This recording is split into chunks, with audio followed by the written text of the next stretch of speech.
ঘুরতে ঘুরতে আমরা চলে এসেছি একেবারে নদী তীরবর্তী একটি এলাকা, পাথর প্রতিমার একটি জায়গা, প্রত্যন্ত প্রান্ত। এবং তবে এখানকার যে প্রাকৃতিক সৌন্দর্য সেগুলো চোখে পড়ার মতো আর কি। বিশেষ উদ্দেশ্য নিয়ে এখানে আসা, বিশেষ কাজে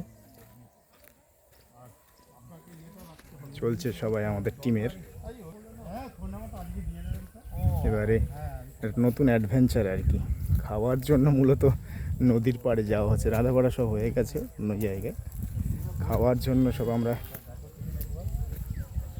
সব কিছু বয়ে নিয়ে চলেছি। দেখে মনে হচ্ছে পুরো এই সাম্প্রতিক ইস্যুতে সব বোধ হয় নিজেদের কোনো পরিচয়পত্র খুঁজে পাওয়া যাচ্ছে না, সেই জন্য পালাতে হচ্ছে, সেই রকম বিষয় আর কি।